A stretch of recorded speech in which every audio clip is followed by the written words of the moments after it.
استكبرت can mean to seek something and can also mean to embrace it. So to seek it and to embrace it. But in اللغة العربية here, استكبرت أم كنت من العالين.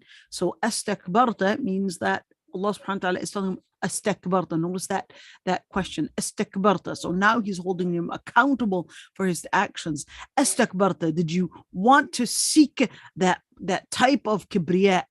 Why the type of kibriya? So kibriya actually means to regard yourself as bigger, to regard yourself in a more honorable to regard yourself at a higher rank than others. In other words, it's really to seek a form of like exaggerating your own self. So that's why astakbarta, were you seeking, did you give yourself more than what you really are? That is, so that's why in Lugha Arabiya there's always that kibriya, that as it's really in itself actually meaning that the person is exaggerating their own selves. They're exaggerating what they really are, because no matter who they are, they're still going to be lacking some form of potential, some form of power. They're really just hiding their own weaknesses. And that's why Allah subhanahu wa ta'ala actually said, لا يدخل الجنة من كان في قلبه مثقال ذرة من كبر. قالوا ذرة من كبر. Anybody that has an iota, the smallest amount of pride in their heart, they will not enter Jannah. So why? Because Allah subhanahu wa ta'ala is the one that is al-mutakabbir. So why would Allah subhanahu wa ta'ala name himself al-mutakabbir?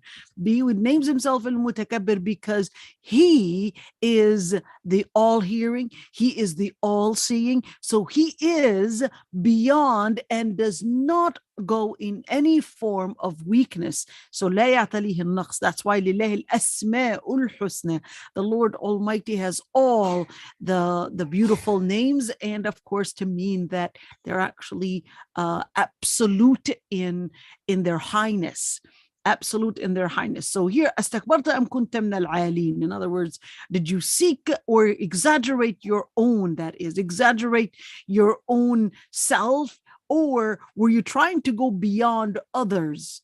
Go beyond others because he wanted to reject and not obey Allah subhanahu wa ta'ala's rule. So what does he respond?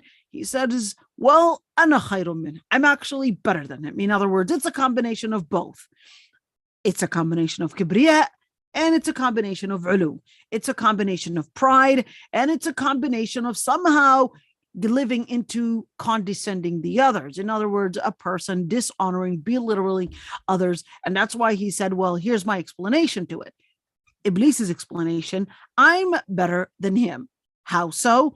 Well, you created me from fire and you created him from clay. So he assumed that fire actually has a better energy and a better substance and better elements than teen, than soil and clay, because he considered that, well, this is going to be stagnant, this is going to be more powerful, and therefore this should deserve a higher rank than this. And this is really important, is that people would usually look at certain potentials that they have, and they would think that by looking at those potentials that they're actually somehow better, not realizing that Teen actually has more elements. So even when we're looking at what he thought he had known, the Teen actually has more, the Teen or the soil actually has more elements, and it actually has a lot more in terms of the different chemical elements and the different what are those called, not resources but minerals, than the nar itself. So even if we were to count the elements, and even if you count the minerals, they're not at all equal. In fact, the minerals are actually coming from a teen. قال فاخرج منها فإنك رجيم. Of course, responded, didn't hear actually take it into some philosophical study or whatever it is and actually explain that, well, actually your thought of the fire having more potential and more energy is actually wrong. So Allah subhanahu wa ta'ala says, قَالَ فَخْرُجْ مِنْهَا فَإِنَّكَ رَجِيمٌ. The Lord Almighty right away responds that he basically had ruled on himself just by rejecting the word of Allah Almighty that he would actually be kicked out. The word rajim would mean distanced away from the mercy. So when we say distanced away from mercy, that would be the shaitan himself actually one ruling that he would not be included in the mercy, and two, he would be distant away from any type of mercy from Allah Almighty. وَإِنَّ عَلَيْكَ لَعْنَتِي إِلَى يَوْمِ الدِّينِ. And that he would be cursed. Now the word la'na is equivalent or coming from pretty much the same idea, which is being distant away from Allah Almighty and away from Allah subhanahu wa ta'ala's mercy. يَوْمِ الدِّينِ is judgment day. So now, when you look at the word la'na, what does it actually say? There's a number of different rulings when we're talking about la'na.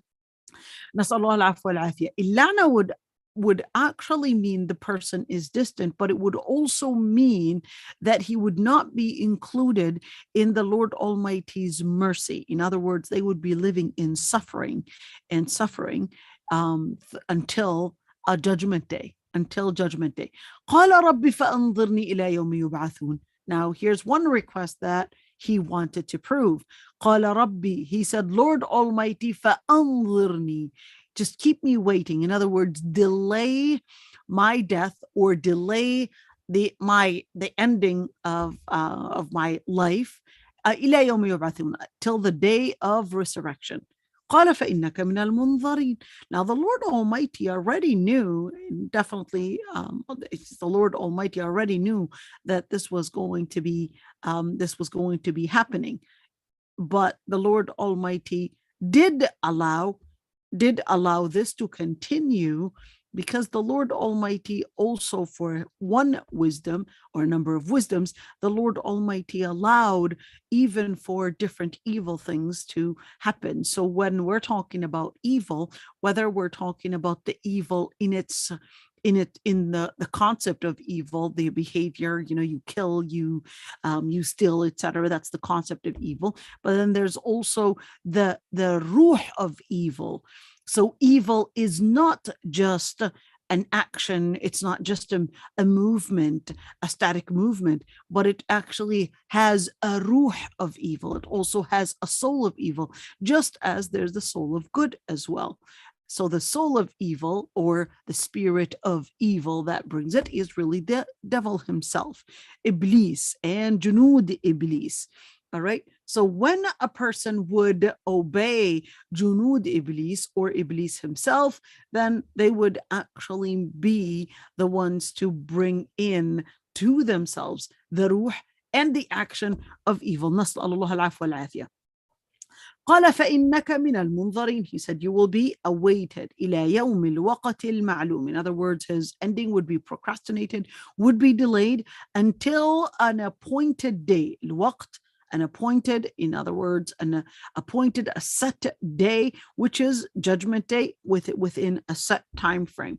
قال فبعزتك لأغوينهم أجمعين. Now the word فبعزتك, he is there, and this is really important to mention, is that Iblis was not here trying to fight Allah. I want you to look at that. Keep that in mind. So it's not that Iblis was trying to fight Rabbna. Absolutely not. That's why he said فَبِعِزَّتِكَ.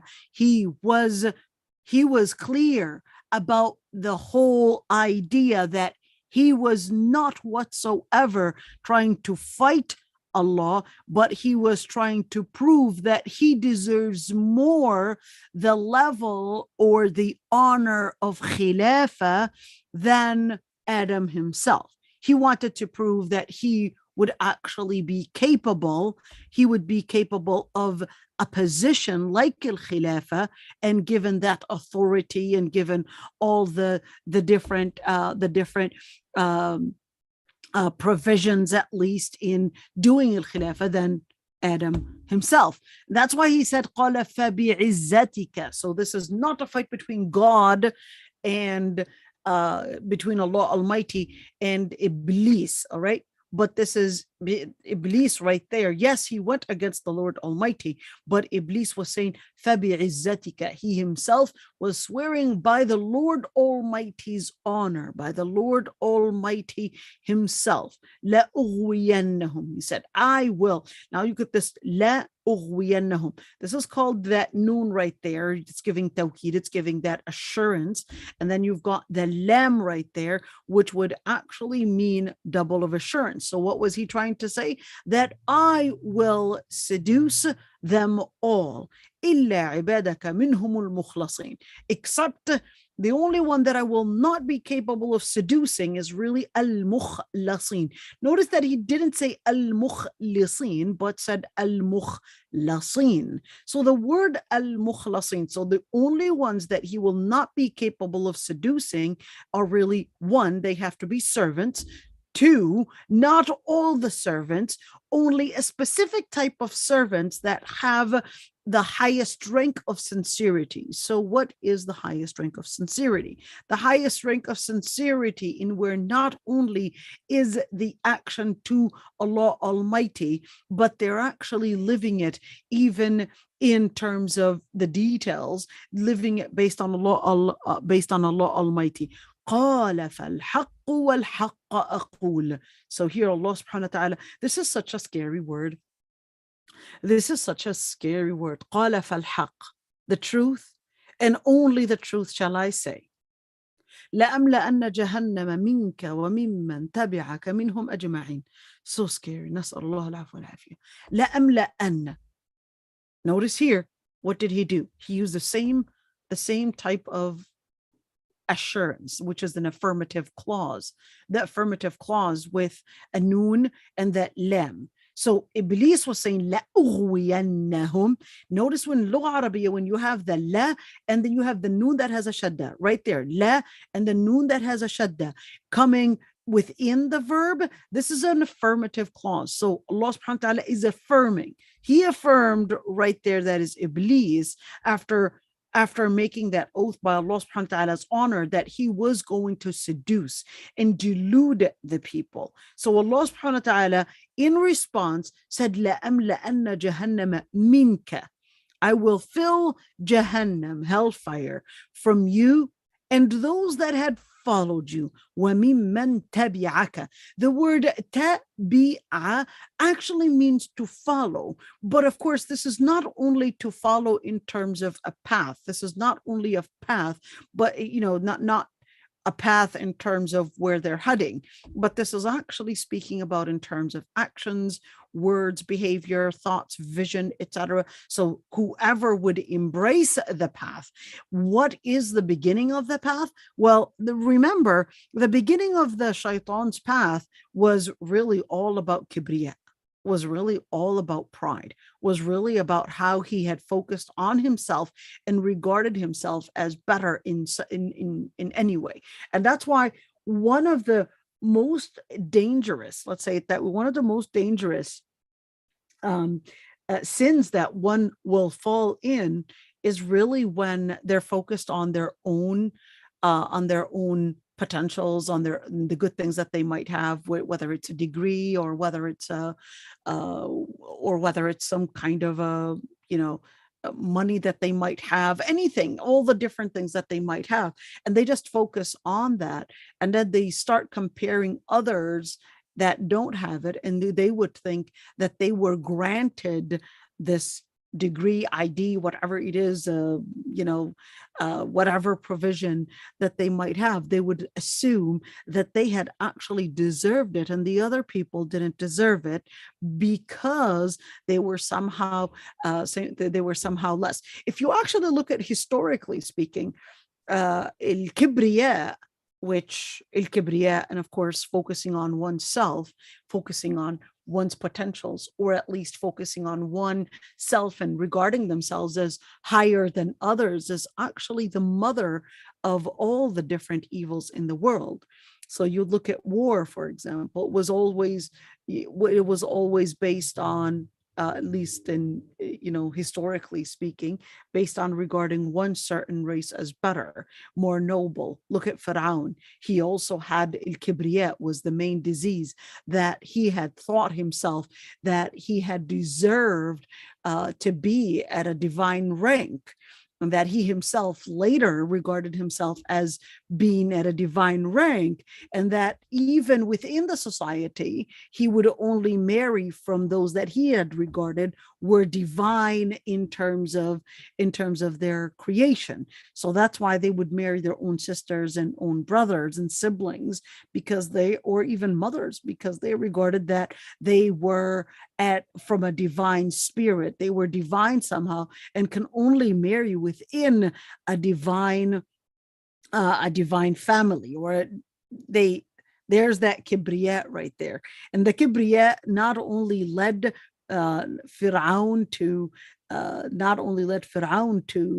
uh, considering himself as somehow having a divine nature, but he even considered that others were there to serve his divine nature. And that's why he enslaved Bani Israel. Of course, he didn't enslave all the people in Egypt. He enslaved Bani Israel and regarded that they were lower in their rank, and then they gave them himself the justification. Same thing when you look at historically, when you look at the Europeans and how they enslaved the Africans in the US, or even in Europe, or even in South America, and regarded that they were somehow less. And of course, same thing when we're looking at Arab, or even other races. They regarded that there's a certain noble race, and therefore they were granted that superiority before others, and to be higher than others. So here Allah subhanahu wa ta'ala says, وَمِمَّن تَبِعَكَ مِنْهُمْ أَجْمَعِينَ. So you embrace the action for shaitan, which is the first thing that shaitan had done, which is when he had regarded himself as somehow higher in the rank and better for his own creation. That, well, remember, Iblis actually said, "Khalaqtani min nar." He even talked about himself as I'm the priority here. I'm superior. My own nature is superior. Therefore, I should be better. Therefore, I should deserve everything. Even though, let's just assume that what he said was right. Let's just assume that because he was created from hellfire, that somehow the elements in the fire, all right, the fire was somehow better than the elements or the energy that is in soil. Let's just assume, all right. So even if by nature he was better, all right, he forgot to actually recognize that the one that created his nature is really Allah Almighty, that it was really Allah Almighty that created his nature. So right there, وَمِمَّن تَبِعَكَ مِنْهُمْ أَجْمَعِينَ, and whoever follows minhum from the humans, and of course الجن and الإنس. And here لَأَمْلَأَنَّ جَهَنَّمَ مِنْكَ. So even hellfire is going to be a place for Iblis. Well, wait a minute. I thought Iblis was made of fire anyway. So how is that whatsoever going to be a punishment for Iblis? Well, that was actually a question, a very famous question that was brought to Abu Hanifa. And Abu Hanifa, to answer the question, he got a handful of mud and then threw it on the questioner. And he said, "Did that hurt?" He said, "Yes, I did." Well, he said, you were created from clay and mud. So now you are complaining of that mud ball that I had done is actually hurting you. So how's that any different? Same thing. قل ما أسألكم عليه من أجر وما أنا من المتكلفين. قل ما أسألكم عليه من أجر. That is, of course, the prophet. Oh, say, O prophet of Allah, tell them that I'm not seeking any form of a reward or a pay for delivering the message. وَمَا أَنَا مِنَ الْمُتَكَلِّفِينَ. In other words, I'm not here attributing word to the Lord Almighty that He Himself did not actually say. إِنْ هُوَ إِلَّا ذِكْرٌ لِلْعَالَمِينَ. It's a mere word or a reminder from the Lord of the worlds. وَلَتَعْلَمُنَّ نَبَأَهُ بَعْدَ حِينٍ. لَتَعْلَمُنَّ نَبَأَهُ بَعْدَ حِينٍ actually continues with the أملأن لأغوين, and this is just like لتفعلن wazn, which basically means that this is giving somewhat وَلَتَعْلَمُنَّ. This is actually to make an oath, just like لأملأن. وَلَتَعْلَمُنَّ نَبَأَهُ بَعْدَ حِينٍ. And you will know, this is a threat actually, you will know the truth of the matter. So نَبَأَهُ, the truth about the message that the Lord Almighty had sent to people, بَعْدَ حِينٍ, to a certain later time. So this is just really quick, a fast tafsir for the ayah that we were just reading. So for the people on what's it called, on YouTube, you can actually join us if you want to read those ayat. You can actually see on the chat and actually, oh, it's not allowing me. All right, and actually join in. Let's see if we can do that and actually join in on Zoom. All right, so we're going to close the YouTube part of it, and then we're going to let those that would like to read go ahead and read.